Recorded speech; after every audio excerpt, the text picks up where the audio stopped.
many people were exposed 5 years ago. You start to understand just how the gravity of the situation, the tsunami of pressure that everybody's going to face who chooses to be faithful to the Lord.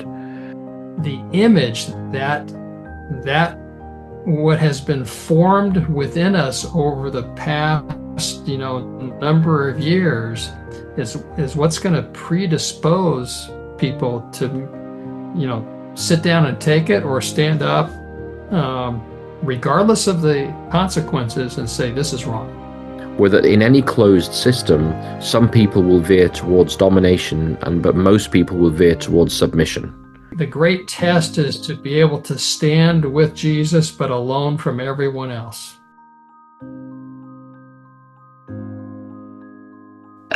You were talking, Conrad, before about the test coming to God's people. And we're just talking about now, at some point we're going to have to make a decision what we're going to do. Are we going to allow people to control our conscience, or are we going to allow the Lord to have his lordship over us? Ellen White says, going back to the quote of Ellen White, she says, "The Lord has shown me clearly that the image of the beast will be formed before probation closes, for it is to be the great test for the people of God by which their eternal destiny will be decided."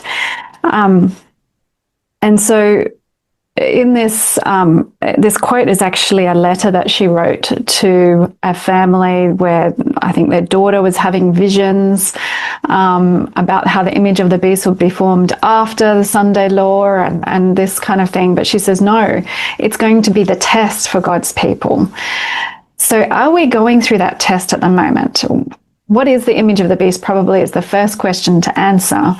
And then are we going through that test at the moment? The image of the beast is mentioned specifically in Revelation 13:11 through 17. And you can cross-reference with Isaiah 10:1 and Psalm 94:20 through 23. And so what is actually the image of the beast? Well, we find that, I'm just looking at it here, it's in the book Great Controversy, page 445, the specific quote that defines the image of the beast. It says, "The image of the beast represents that form of apostate Protestantism which will be developed when the Protestant churches shall seek the aid of the civil power for the enforcement of their dogmas."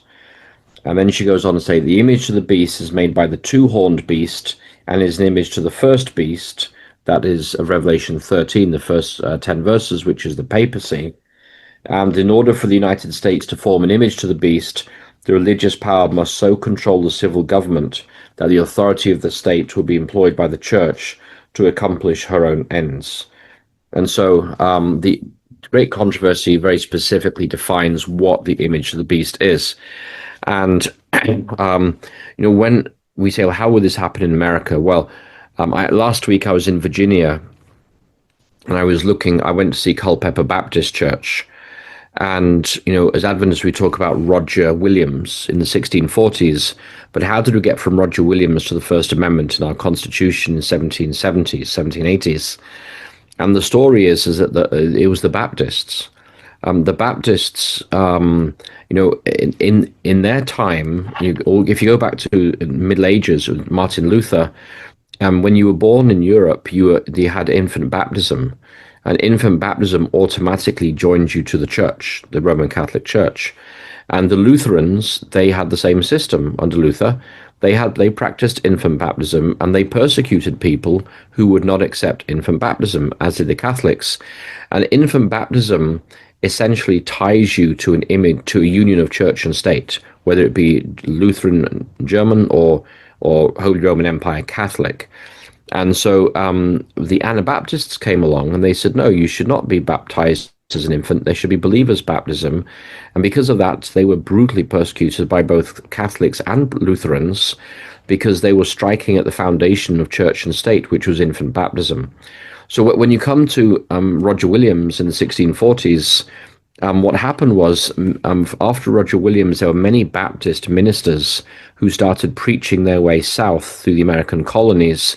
And the biggest colony at the time by far was Virginia. And in Virginia, the establishment church was the Church of England. and you could only preach with a license. And if you didn't have a license, you weren't allowed to preach. And so in Culpeper, Virginia, which is about an hour and a half southwest of Washington, D.C. today, they had a jail, and they imprisoned over a dozen Baptist ministers or preachers in that jail, who then very famously preached through the bars of that jail. And they were preaching because they said the state cannot determine who preaches. The establishment church does not have the rights to issue licenses to preach and deny others the license to preach.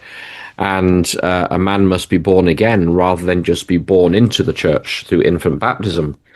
And so one of those preachers was a man called John Leland, and he was a close friend of James Madison. And they had long discussions, and out of which Madison proposed the Virginia Statute on Religious Liberty, which was passed just before the First Amendment. The Congress shall make no law regarding the establishment of religion or prohibiting the free exercise thereof. So it was the example and the teaching of persecuted Baptist preachers that led to the First Amendment through John Leland and then James Madison, who proposed that to the framers of the Constitution there, to the Constitutional Convention. So why am I talking about this? Is that America was founded not on the Puritan vision that we will be a light on a hill, we'll be a city on a hill, we'll be a light to the world. The eyes of all the world are upon us. Very famous sermon by a man called John Winthrop in 1630. He was a Puritan pastor about to set sail for Plymouth colony, or Plymouth and Massachusetts at the time. But it was the Baptists and Roger Williams, their vision of America, that there was a separation of church and state. And then Jefferson wrote in 1802 or 1803 to the Danbury Baptist Convention that the First Amendment establishes a wall of separation between church and state. So America, what America brings to the world is freedom of conscience and freedom to think for yourself, rather than being told what to think. And in the final crisis, we're going to see a reversal of that. And what Sister White talks about here, the image to the beast, is when the religious power is dominating over the civil power in America, and they are using the civil power to uphold their religious dogmas, which is exactly what we had before the First Amendment was passed. All across the colonies, they had established, every state had its own church and state union. It was mostly Episcopalian or Church of England at the time, and it led to a lot of persecution. And that existed before the First Amendment. And when the First Amendment is trampled upon, and the civil power is dominant once again, the religious power is dominant once again, then once again we're going to see the persecution that we saw before the First Amendment was passed. We're going to see the persecution of dissenters in the final crisis. And I have to admit, I've forgotten what the question was. I just keep talking here, but I'm just going to lay out some background here, because the Baptist pastor who was sharing this history with me, he said, Conrad, he said, we've forgotten our history. He said, because now we're getting political power and we're not so keen on religious liberty. He was recognizing the fact that the influence on Project 2025 and President Trump of some of these evangelical leaders, including some Baptist leaders, that the Baptists who suffered so much in order to have religious liberty, now they get a whiff of political influence and political power, they're turning their back on religious liberty. And so we don't see the mark of the beast just yet in America, but when the American Constitution was written, there was a First Amendment, separation of church and state. The assumption was, and this is implicit, there was an assumption that everybody would have a Christian worldview in America and would operate in a Christian manner, and therefore you can have a separation of church and state. But these days, you no longer have the Christian worldview in society. It's a largely secular society, and without that Christian worldview, then the entire assumption behind the American Constitution, which is the Constitution only works with a moral people, as per George Washington, that assumption is gone. And so that's why we're looking at people like Charlie Kirk, who confronted some Adventists about 6 months ago. And he said, look, he said, the assumption of the religious worldview is gone, and that's true. He said, we're now, and laws are always a reflection of your moral values.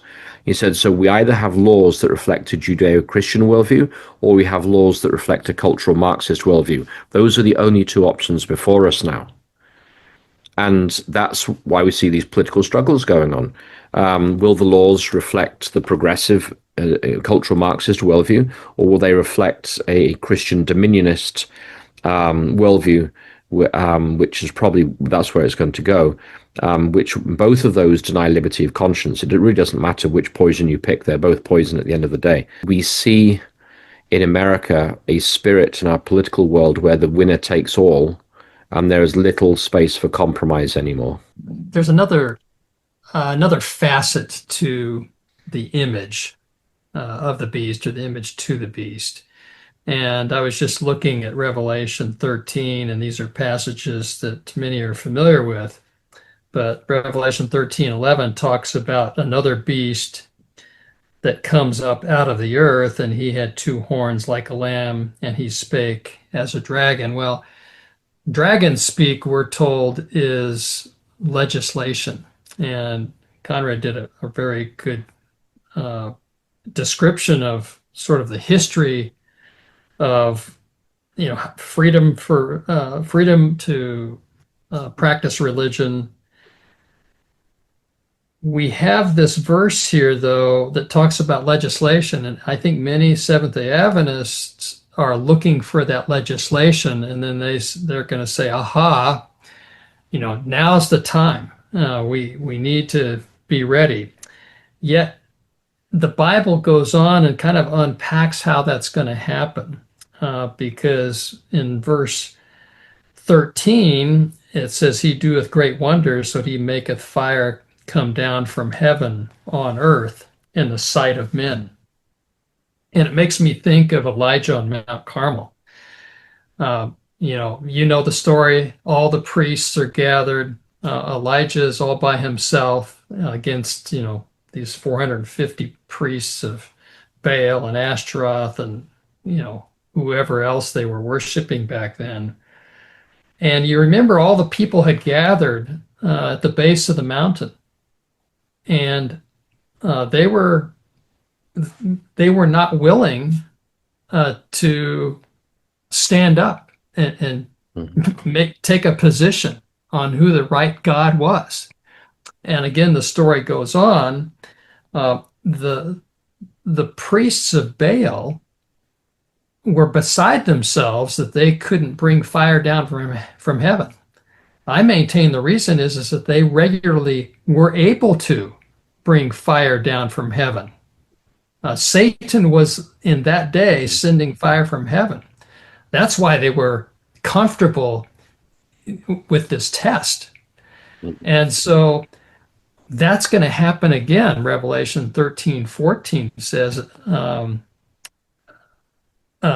when we see, it says, "And deceiveth them that dwell on the earth by the means of those miracles which he had power to do in the sight of the beast, saying to them that dwell on the earth that they should make an image to the beast." The reality is that Satan doesn't do things obviously. And so we have been well on the track of putting the image or the copy of the beast in place. And unfortunately, there was a great worldwide test about 5 years ago during what was described as a pandemic. In many cases, our organized church was at the front of the line supporting the measures that we now know that even man's science doesn't support. Okay? And so Satan has been slowly but surely introducing ideas and thoughts, policies and practices that in many cases, many Seventh-day Adventists have accepted and normalized. And principally, from my understanding, that involves the subjection of individual conscience through policies and through what Ellen White calls kingly power. And that is the practice that's really been attributed to the Roman Catholic Church over the centuries. It's a top-down versus bottom-up. And Ellen White picked up on this. This was talked about from the 1880s, clear through the early 1900s by her counsel to the General Conference, and it was never erased. It was never reversed. And so I think what we see today in our church is an acceptance of what the image to the beast really is, even though the legislation is not here. We are deep into the process. We have normalized it. We have incorporated it into the church manual. We've incorporated it into the practices. People have accepted it. And at the end of the day, the members are guilty for not standing up. They're guilty of the sin of omission, which has allowed this to go forward. The other factor here is this isn't a spiritual battle. This isn't a battle of politics. It's also a spiritual battle. There are apparitions of Mary, which are recorded in various Catholic books, which is telling people to honor the Sunday. There's a book called The Thunder of Justice. It's a Catholic publication, and it talks about how Our Lady Mary appeared to a local farmer. His name was Michael O'Donnell, and the message was to preserve Sunday for prayer. And these apparitions are demonic manifestations. And the book Great Controversy on page 591 discusses this very thing. It says there that communication from the spirits will declare that God has sent them to convince the rejectors of Sunday of their error, affirming that the laws of the land should be obeyed as the law of God. They will lament the wickedness of the world and second the testimony of religious leaders that the degraded state of morals is caused by the desecration of Sunday. So the mark of the beast isn't just a political thing that's going on. It also has demonic inspiration and demons appearing and telling people this is what you need to do. And interestingly, I was at the Blue Star Conference in October this year down in Huntsville, Alabama, and they had a gentleman there who's the Florida representative for MUFON. And MUFON is something about the UFO network. And for the last 40 years, he has interviewed and debriefed people who've had UFO abduction stories. And he studied this phenomenon all around the world. And he started out as a secular man, and now he's a deeply committed evangelical Christian. And he said what convinced him was that these UFO abduction stories almost all happen with Protestants. They don't happen in Hindu countries, Buddhist countries, Muslim or Hindu, particularly those who believe in reincarnation and the immortality of the soul. But he said, in more often than not, in these alien abduction stories, they go up into a spaceship somewhere and they meet a loved one, and the loved one says that these beings are messengers from other planets. You need to listen to them. And he came to the conclusion that these UFO abduction stories were actually demonic manifestations, and they're targeting Protestants, particularly or overwhelmingly, or anybody who has a sense of the biblical understanding of death. And they're teaching the immortality of the soul, and they're telling these Protestants that these spirit beings, these UFO inhabitants, are actually messengers bringing warnings from other planets. And so I was interested to hear in that conference how he described 40 years of work and study in this area. And it ties in exactly with what we see in Catholic publications and in the book Great Controversy, that Sunday keeping will be encouraged upon the world, not just by political leaders in America, but also by manifestations of Mary in the Catholic world and by demonic manifestations among Protestants. I just want to explore the whole image of the beast and the Sunday law component a little bit further, because a lot of people are sort of waiting to do anything about anything that's going wrong in the church or in their own lives until they see the Sunday law, and they're kind of going, okay, let's when that happens, I know for sure that the Lord was right. He's about to return, and there is going to be a persecution. Something that I see in Revelation chapter 13 is there is a beast formed, but then life gets breathed into it. So it doesn't necessarily start speaking straight away in a a dragon-like way. It's formed and then it starts. And that's why I think Ellen White brings out that it's the test to God's people before really the Sunday law is the test. The Sunday law, in many ways, it's kind of too late. If you've already imbibed in everything else before then, you're going to imbibe in the Sunday law as well. Something as I've been looking back at history, if you look back into the 1800s, the mid-1800s, there was a lot of moral decline. Ellen White says it was actually because of their rejection of the first and second angel's message, that there was a significant moral decline because people had started to turn away from God, whereas previously they were, there was a revival. And at that time, there was a movement started, the YMCA movement, and there was a few other movements as well, both on the left and on the right side of Christianity, to try and bring back some sort of morality to society.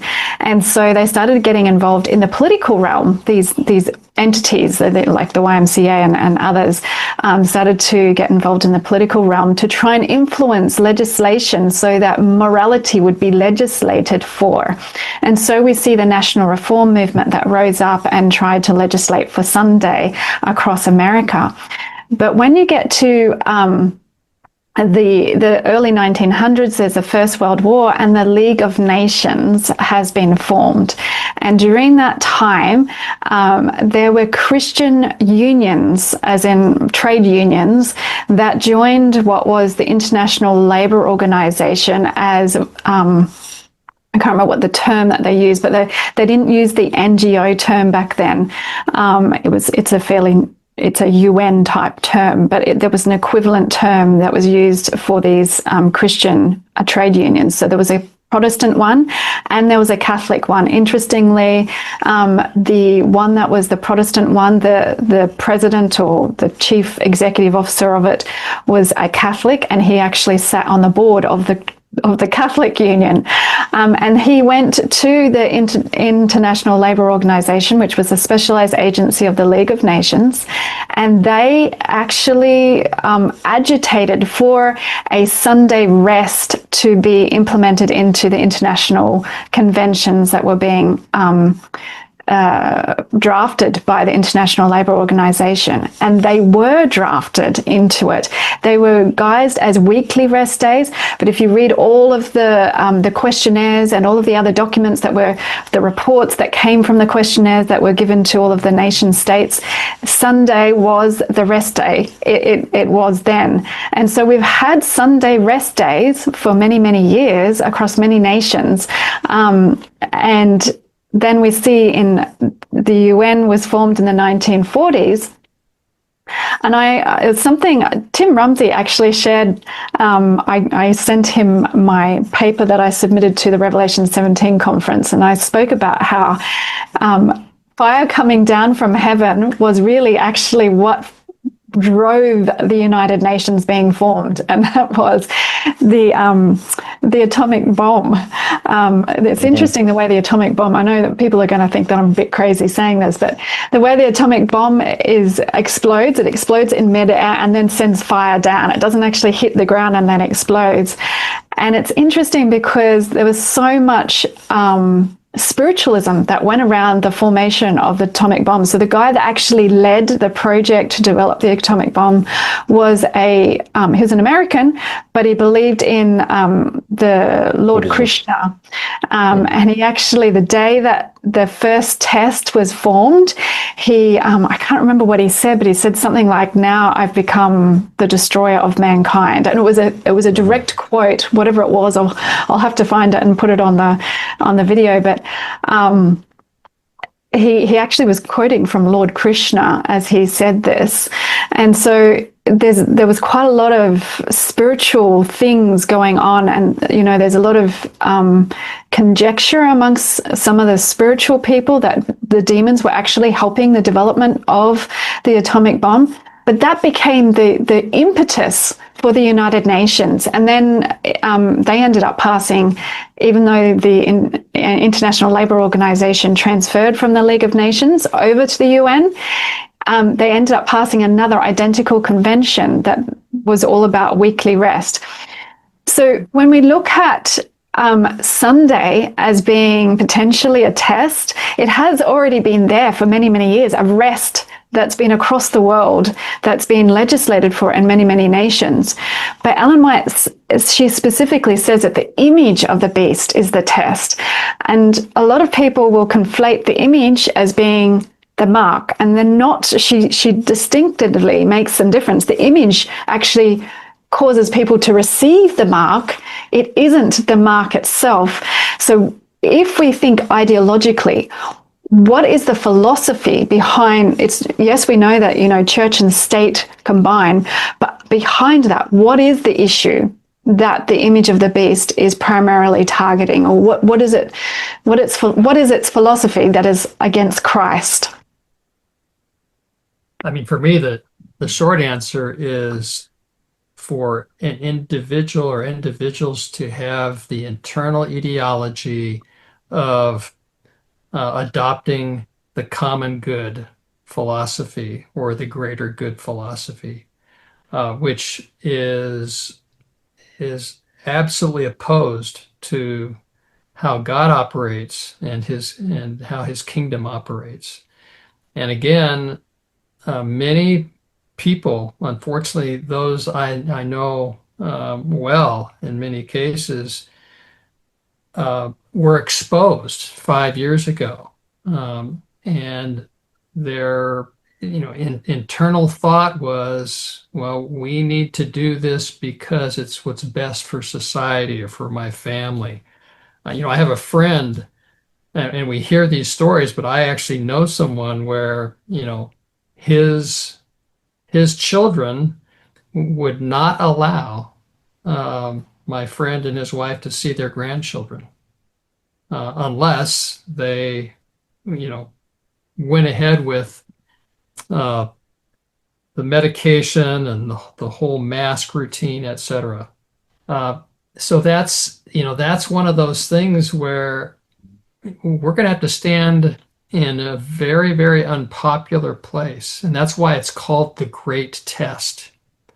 The great test is to be able to stand with Jesus, but alone from everyone else. And that's why there's going to be so few people that are counted among the remnant. I'm convicted.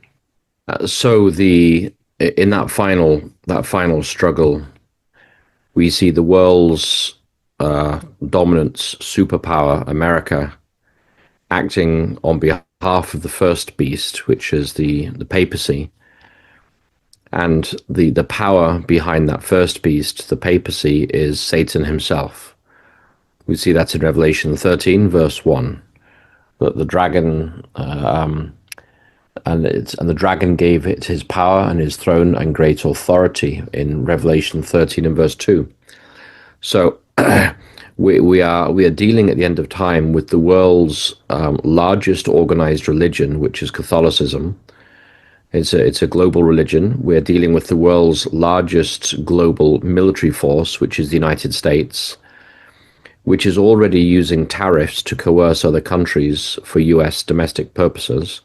We are using economic levers now to force compliance from many countries. So, the mark of the beast and no buy, no sell, we already see how the administration, the current administration, is willing to use economic force and no buy, no sell in America for a foreign country unless you do as we say. And so we already see that kind of spirit there. And then the final deception or the crisis is a trying one. It's not just because those who are faithful to God are facing off against the world's dominant religious and political and military powers, but it's also because Satan himself will appear. He'll impersonate the coming of Christ, and he will tell the world that we read about this in Great Controversy, that the natural disasters coming upon the world are because we're incurring God's displeasure, because not everybody's honoring the Sabbath. So it will be a combination of religious, political, and an overwhelming demonic power. And Satan will impersonate Christ, so it will look and feel like Christ. And we live in a world today of lazy thinking where people don't think too deeply about much. So it's easy to see how people are going to be deceived by this. But I think as Mark has alluded to, we had a taste of it, just a small taste in the last 5 years in the pandemic. But what's going to come upon the world when you have the world's media, political, economic, military, and religious forces all acting in harmony and claiming that the planet is going to be destroyed and our common home is going to be destroyed if we all don't get on board with the new Sunday worship. And then to cap that off, you have Satan appearing as Christ and impersonating Christ and saying the same thing, and Satan simultaneously causing natural disasters while also blaming those disasters on those who keep the commandments of God. You start to understand just how the gravity of the situation, the tsunami of pressure that everybody's going to face who chooses to be faithful to the Lord. And so, I just looking through some of the guidance we have here in this bit of prophecy. You just mentioned a few minutes ago the National Reform Convention, Joanne. When 1887 they resolved, I'm quoting here, that Sunday is a sign between God and man, and its reverent observance a mark of the nation whose God is Jehovah. And then, that's what the Protestants were saying. But I go to my Bible, to Ezekiel chapter 20, and you find exactly the opposite, that the Sabbath is the sign between God and his people. It says, and hallow my Sabbaths, Ezekiel 20:20, that they may be a sign between me and you, that you may know that I am the Lord your God. And that word for Lord is Jehovah. And so the National Reform Convention says the Sunday is a sign between God and man, so that the nation knows that God is Jehovah. And Ezekiel 20 says the Sabbath is a sign between God and his people, and you will know that Jehovah is God. And so it's almost a direct paraphrase of Ezekiel 20 in the National Reform Convention. That's from 1887. She does go to say in Testimonies to Ministers, page 133, she says the observance of this day is the mark of the beast. And so, but I've as I study through her writings and I study through the book of Revelation in particular, I've come to the conclusion that it is the mark of the beast when it is imposed by the beast. It is the requirement of that beast that has set up the image. The image is set up, and then the mark is imposed, and it works in a sequential manner. And we see that, in the last 5 years, we saw at first the government encouraged people to take a certain medication. First of all, there was, you get $100 coupon, or you get a lottery ticket, or you get an ice cream if you're a child. Then they move from enticements to lecturing you morally, like everybody needs to do this, it's for the common good. And then you start to see mandates coming out that you're going to lose your job if you don't do this. And then finally you get social demonization and total exclusion. And throughout history, when governments want to pursue an unpopular policy, they always start with enticements before they move through to the stick. And as you kind of alluded to earlier, there, Joanne, I think there's going to be incentives to adopt Sunday worship, so that many people will just fall in line with it. Long before you get to the mark of the beast will be required for those who are really resistant to this. I think it's many people. It's like adopting a central bank digital currency. Most people will adopt it overnight simply because they feel they have no other option. They don't need much coercion. They may adopt it because they're told they get, 20,000 digital euros or digital dollars if you sign up for the new digital currency in the first 3 months. So people will just do it.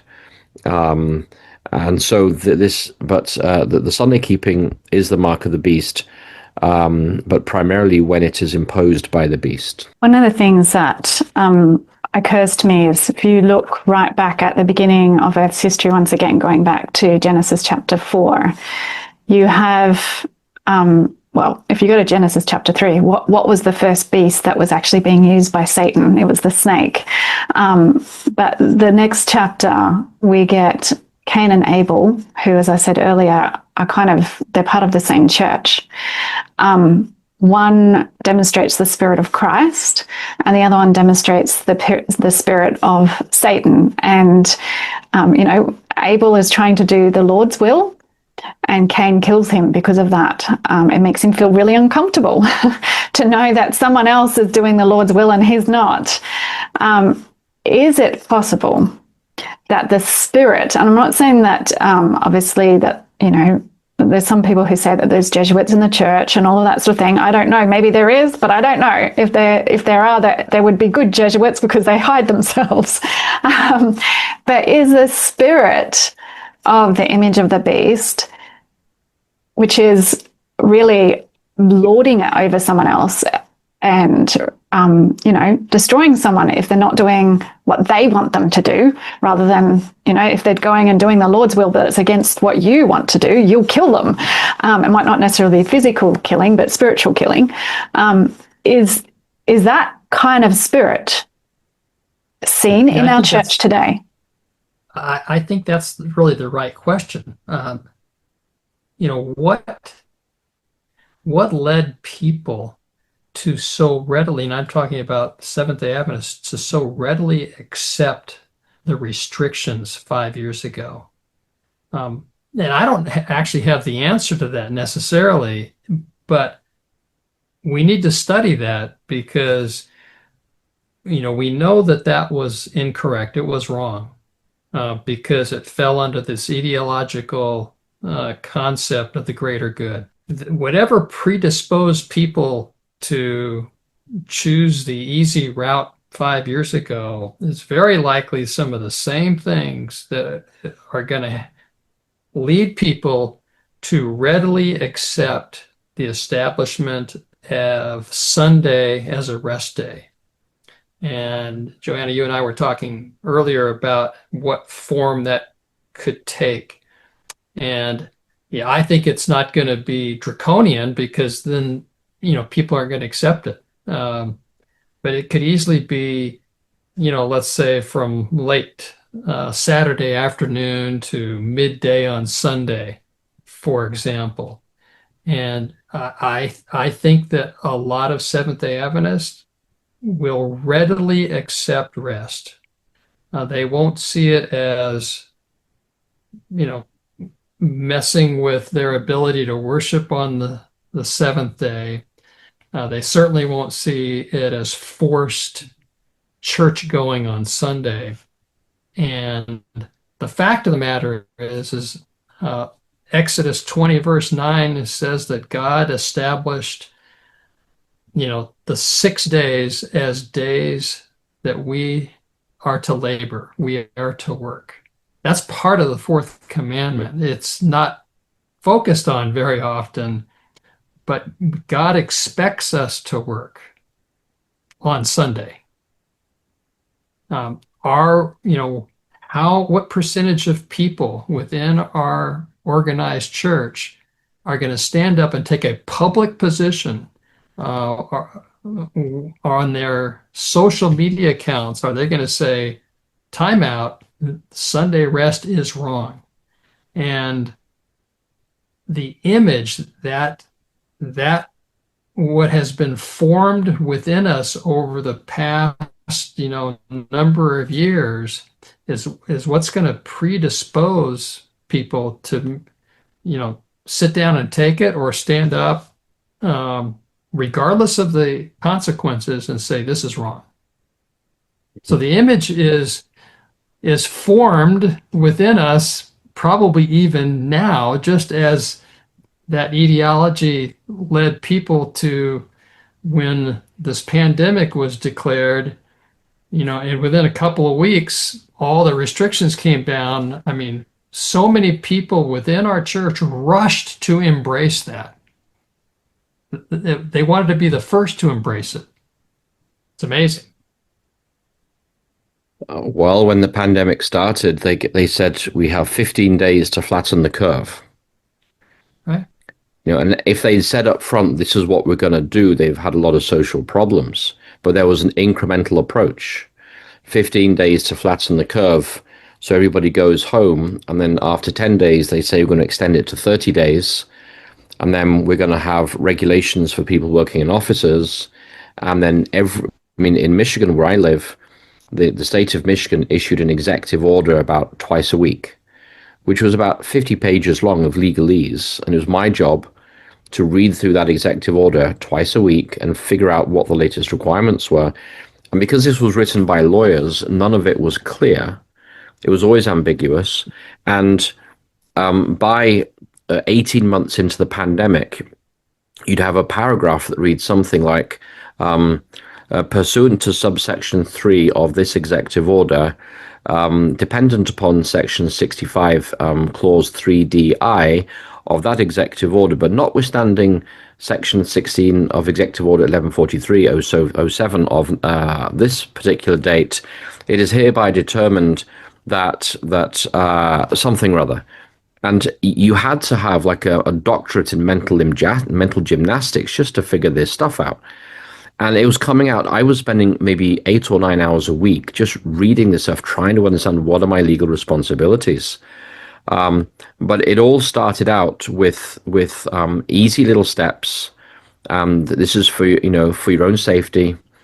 And when you look through history, it's amazing the capacity of people to delude themselves that things are going to be okay. If you look at, say, the slaughter of Babi Yar, the gorge outside Kiev or Minsk in World War II, the Nazis conquered the city in Ukraine, and there was a few bombs went off in the city. They blamed the Jewish population, and they told them they were going to be relocated, and they marched them out to a gorge just outside the city, and they were shooting people at the top of the gorge and stacking their bodies at the bottom, like one way, then another way. So they were stacked very efficiently. And people marched willingly to their deaths because they were told that they were being relocated and they needed to hand over their baggage, and they needed to hand over their jewelry and so forth. And even though they could hear the machine guns going just around the corner, they still went forward, maybe hoping against hope that this really wasn't what they were seeing. And if you go to the Stanford prison experiments of almost 100 years ago, now a lot of people have criticized those experiments, but they basically argued the conclusions of psychological tests were that in any closed system, some people will veer towards domination, but most people will veer towards submission. And in a corporate, in a business environment, or in a church even, or even within a family, a small group will be dominant, and they will enjoy their dominance. They will hold on to their dominance, and they'll seek ever greater dominance. And everybody else, those who don't want to stick their head above the parapet, those who don't want to speak out about things, they go along to get along, and they sink into ever deeper submission. And that was the result of the Stanford prison experiment, showing that humanity is divided into two groups: those who want to rule ruthlessly, and those who will submit almost to anything because they don't want to be the one to stand up and say no. And I think that given that kind of basic reality about human psychology, we see what happened in World War II, where countless groups of Roma, or Roma peoples or Jewish peoples or other groups deemed undesirable by the Nazis, often walked to their deaths in tragic circumstances. And we saw it in the pandemic. People went along to get along. Very few people wanted to speak out, and those that did paid a heavy price for it. And so you understand how in the final crisis, Satan, who understands human psychology, he knows exactly what levers to push and what buttons to pull, or buttons to push and levers to pull, in order to get maximum collaboration at the end of time. And I think it will start out with the carrots before it moves to the sticks. It will start out with incentives before it moves to compulsion. And so that is why when it says, he gave life to the image of the beast, is that it may be formed on paper, but one day it will roar into power. Just like in England, where I come from, we have Sunday laws on the books. It's just that there's no political will to give life to those laws. But we have Sunday laws going back hundreds and hundreds of years. And the blue laws in the American colonies were based on the Old English laws from Charles II after the Restoration in 1688 or 1660 onwards, and even before that. And so many nations have got Sunday laws on their books. They just haven't breathed life into them. But there will come a time when life will be breathed into them and we will be reminded, oh, that is the law. It really comes down to lordship. And lordship over the Sabbath, which is what Jesus has, is a recognition of his lordship over us. And that's why that, the third angel's message is really about who has become our Lord. And if we are willing for others to rule over us, then we're not willing for Christ to be our Lord. We're happy for those other people to lord it over us. No, I was just going to give an example. The enemy doesn't often do frontal attacks. And one example that I have seen used many times in church board meetings and the like, school board meetings, and one that I saw during the pandemic here in the conference that I am at. So the conference sent out a memo, emailed a memo, urging compliance in terms of masking and social distancing, etc. Because if we don't, or if you have a member that refuses, how would that member like to feel responsible for the church getting served with a lawsuit, and in order to pay out the damages, the conference would have to sell its summer camp. And so I looked at that, and this is this is something that's used by Satan a lot. And whenever children are invoked into an argument or a discussion involving individual conscience, you can rest assured that you should really pay close attention to, what the big picture is, because we can't make any decision that might, be a problem or impact the children in the church. And of course, I have children and grandchildren, and I love children. But when do we stand for principle? When do we stand for truth? And as a organized church, we failed 5 years ago. We lost the greatest opportunity that we will likely ever have to demonstrate and live the health reform visions that were given to Sister White, back in the mid 1800s. And so we squandered that. What are we going to do next? I can tell you that Sunday rest is for me, it's a way more subtle issue than what happened 5 years ago. And so again, the scary question is what image elements are already wired into us as a people that are going to predispose us to go along to get along. And there's that thing that a lot of people will say is, I don't want to take sides. But as soon as you remain silent on something that you know is right, you have taken sides. That's the reality. You can't sit on the fence, and particularly as we go closer towards the end of time, there is definitely no third group. There's only two. There's one that is going to be saved because it clings to Christ as their Lord, and the other that,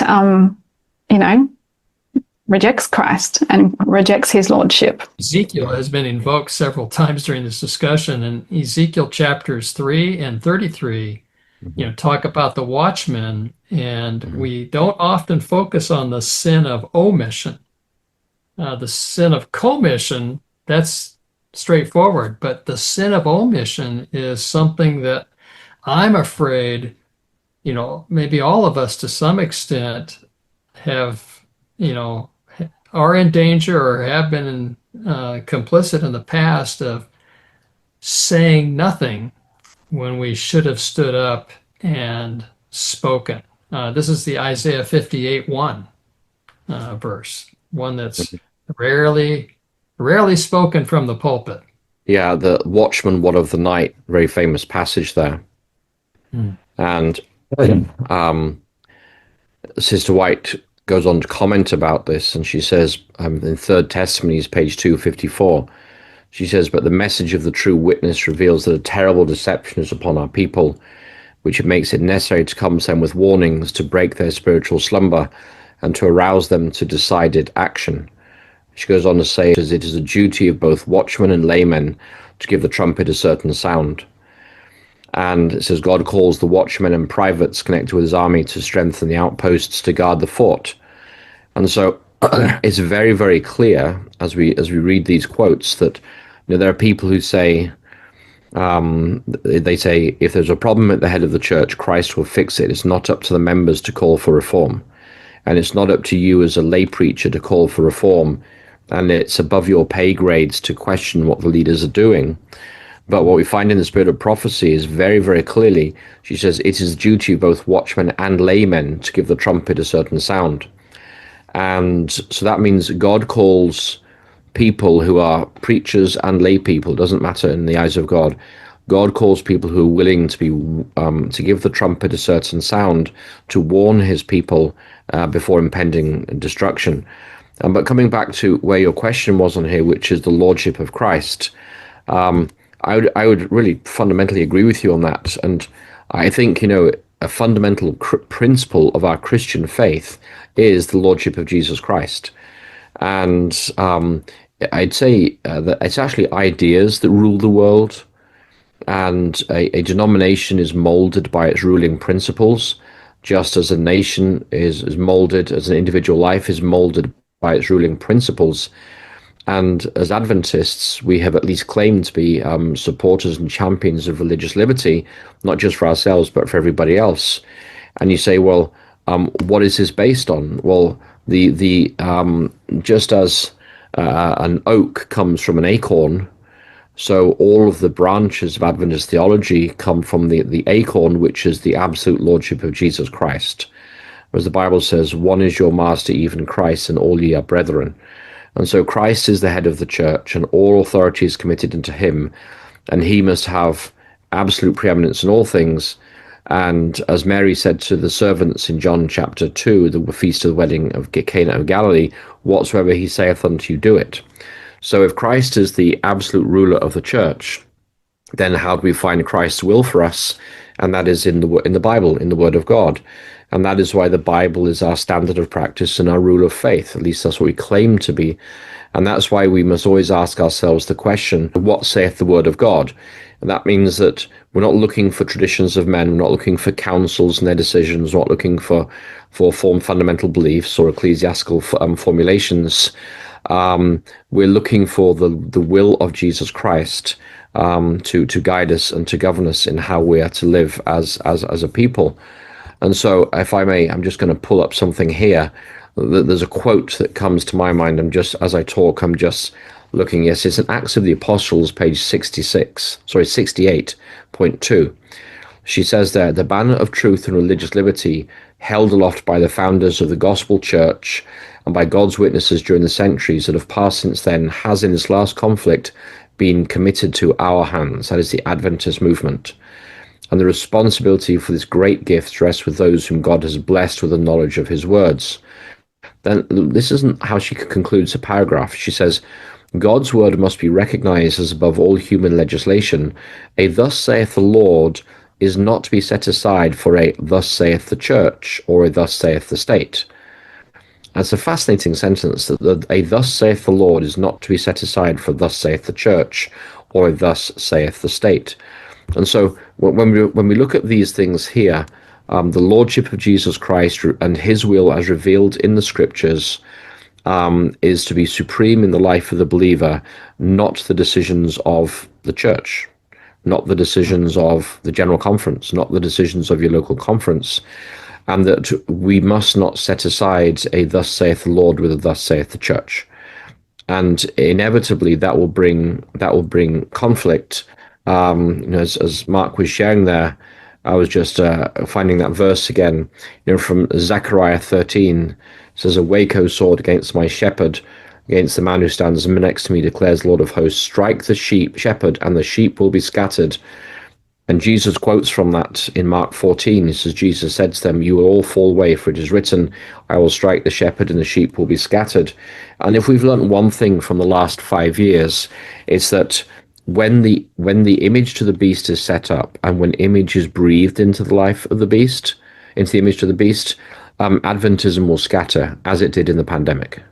There's going to be no common response. It's incumbent upon us to be thinking now about what do we stand for and what don't we stand for. And we need to be asking ourselves now, do we have a thus saith the Lord in our minds? Are we ready to give a thus saith the Lord? Are we ready to give an answer for the faith that we hold?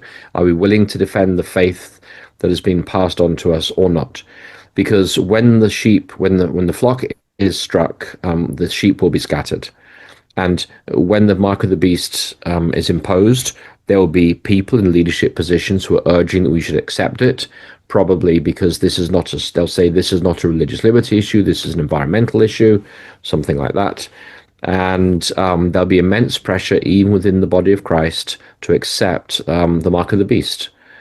And I think the reason for that is because there'll be billions of dollars at stake for the system. The Adventist system, the structure, and they're not going to walk away from tens of billions of dollars a year because you have a few scruples about environmental lockdowns, as it will probably be called.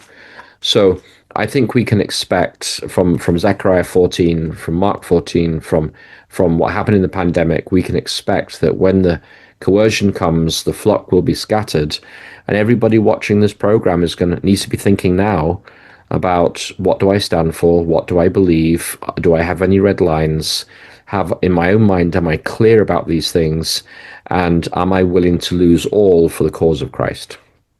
Each of us has a number of things in common. Unfortunately, one of them is being canceled within the body of Christ. And I was looking at this the other day, and there's an article that goes right along, Conrad, with what you were talking about that Ellen White wrote, published in 1873 in the Review and Herald. And I'm going to read several sentences here. She says, "Who are standing in the counsel of God at this time? Is it those who virtually excuse wrongs among the professed people of God and murmur in their hearts, if not openly, against those who would reprove sin? Is it those who take their stand against them and sympathize with those who commit wrong?" Mm-hmm. And she answers, "No, indeed!" exclamation point. And so I think right now we can tell in many cases, not all, but we can tell who is not standing in the counsel of God by how we are being treated and how we see them treating other people that are merely are sighing and crying. They have a burden for the souls within the church. I know I do, and I know each of you do. Mm-hmm. And we just want to warn people to, change paths. Satan is inventing every device possible that the people who know the truth may be lulled into fatal security while he summons evil men and evil angels to carry on his schemes in secrecy. But all who seek God with their whole heart will be aroused. Those who love God with their whole soul will keep the commandments of God and have the faith of Jesus. Some are inclined to think that too great a stir is being made, but in their position of ease they say to the people, peace and safety, when sudden destruction is about to fall upon the world.